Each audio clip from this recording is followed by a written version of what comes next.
बिस्मिल्लाहिर्रहमानिर्रहीम। अस्सलाम वालेकुम। प्यारे दोस्तों, इसराइल बाज ना आया। जालिम सहूनियों ने फिर गजा पर बमबारी कर दी।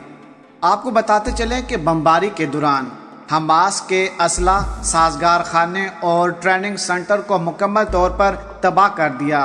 इसराइल का दावा सामने आ गया है। इसराइल ने कहा कि हम ये जंग फिर से शुरू करने वाले हैं और इस दफ़ा जो हमारे हमले होंगे वो पहले की शिद्दत में बहुत ही ज़्यादा होने वाले हैं। इसराइल ने अचानक हमला किया जिसमें हमास का काफ़ी नुकसान हो चुका है।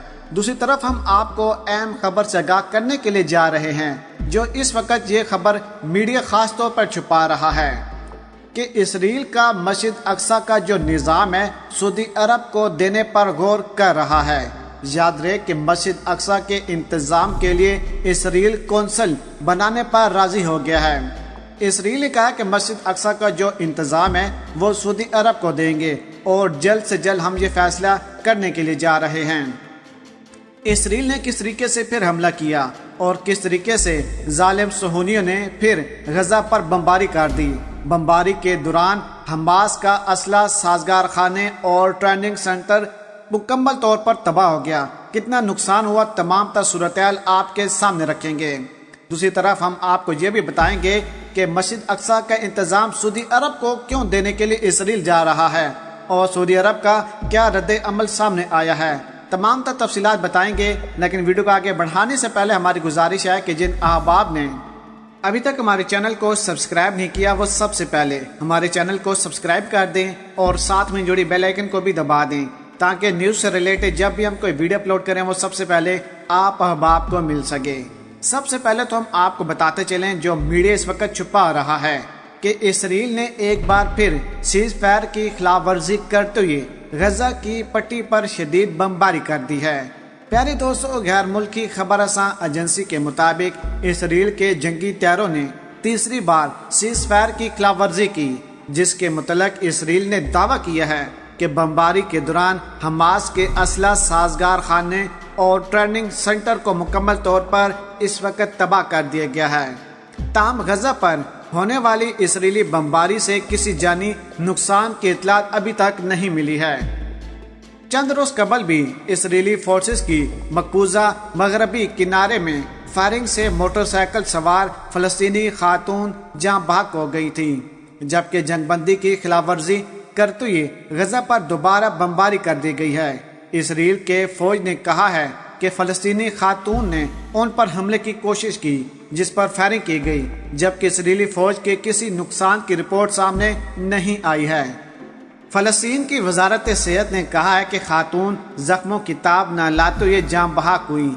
इसराइली फौज की जानब से फायरिंग करके कत्ल करने का वाकया एक ऐसे वक्त में सामने आया जब यहूदी कौम परस्तों की बैतुल मुकद्दस की तरफ मार्च के ऐलान और गजा में फिजाई कार्रवाइयों के बाद कशीदगी का खतरा मौजूद था। इसराइली फौज ने कहा कि बैतुल मुकद्दस के शुमाली मशरकी कस्बे में फलस्तीनी खातून पर फायरिंग की गई, जिसने इसराइली डिफेंस फोर्सेस पर हमला किया था। इसराइली फौज की जानब से मगरबी किनारे में कार्रवाइयों में इजाफा हुआ है, जहां गुज़िश्ता हफ्ते इस्लामिक जहाद का अरकीन समेत 2 फलस्तीनियों को निशाना बनाया गया था। ख्याल है कि गुज़िश्ता माह 10 से 21 मई तक इसराइली फ़िज़ाई हमलों में 36 बच्चों समेत 248 अफराद जाँ बहक और 1948 जख्मी हो गए थे। इसराइली फौज ने दावा किया कि फ़िज़ाई हमले हमास के ठिकानों पर किए गए जहां वो तल अबीब पर हमले की मंसूबाबंदी कर रहे थे।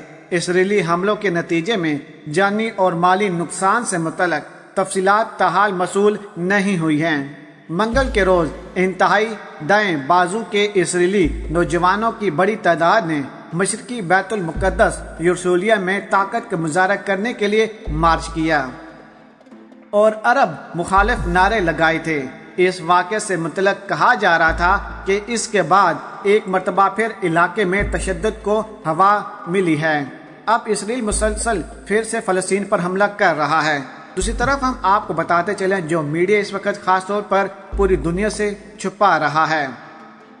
इसराइली वज़ीर ख़ारजा के मुताबिक मुत्तहिद अरब अमारात के 2 रोज़ा दौरे पर مسجد اقصی کا انتظام سعودی عرب حکومت کے حوالے کرنے پر بھی بات ہوئی ہے۔ پیارے دوستو، عرب میڈیا کے مطابق مسجد اقصی کے اس وقت کے بادشاہ یعنی کہ عبداللہ دوم ہیں، تاہم اسرائیلی وزیر خارجہ کے متعدد عرب امارات کے دورے پر مسجد اقصی کی انتظامیہ کونسل بنانے پر بات چیت ہوئی ہے، جس میں سعودی عرب کو بھی شامل کیا جائے گا۔ عرب میڈیا کے ذرائع کے حوالے سے دعویٰ کیا گیا ہے کہ اسرائیل مسجد اقصی کے انتظام کے لیے ایک کونسل بنانے پر راضی ہو گیا، جس کے تحت بیت المقدس میں مسجد اقصی کے انتظام و انصرام میں اب اردن کی حکومت کے ساتھ ساتھ سعودی حکومت بھی اپنا حصہ ڈالے گی۔ ذرائع کا یہ بھی کہنا ہے کہ مسجد اقصی کا کلی اختیار و انتظام اردن کے بادشاہ شاہ عبداللہ دوم کے پاس ہی رہے گا، تاہم یہ واضح نہیں کہ انتظامیہ کونسل میں سعودی عرب کے علاوہ کسی اور ملک کو بھی حصہ بنایا جائے گا کہ نہیں۔ واضح ہے کہ 60 کی دہائی میں ایک ہفتے کی جنگ کے بعد اسرائیل نے مغربی کنارے کے علاقے پر بھی قبضہ کر لیا تھا، جس کے بعد اسرائیل اور اردن کے درمیان جنگ بندی کا معاہدہ طے پایا تھا، جس کے تحت اردن کو متنازع علاقے میں مزاحمت نہ کرنے کی شرائط پر مسجد اقصی کا سکوڈن بنا دیا گیا تھا، جبکہ دوسری طرف درجنوں یہودی آبادکاریوں نے اسرائیلی پولیس کے فول پر فول سکیورٹی میں مسجد اقصی میں گھس کر مسلمانوں کے قبلہ اول کی بے حرمتی کی۔ پیارے دوستو، آپ دیکھیں کہ مرکز اطلاعات فلسطین کے مطابق یہودی آبادکاریوں، اسرائیلی طلبہ اور انٹیلیجنس اہلکاروں سمیت درجنوں انتہا پسندوں نے قبلہ اول میں گھس کر اشتعال انگیز چکر لگائے۔ یہودی آبادکار مراکشی دروازے کے راستے مسجد اقصی کے صحن میں داخل ہوئے۔ یاد رہے کہ اس موقع پر انتہا پسند یہودی شر پسندوں کو مرحومہ ہیکل سلیمانی کے بارے میں مذہبی بریفنگ بھی دی گئی۔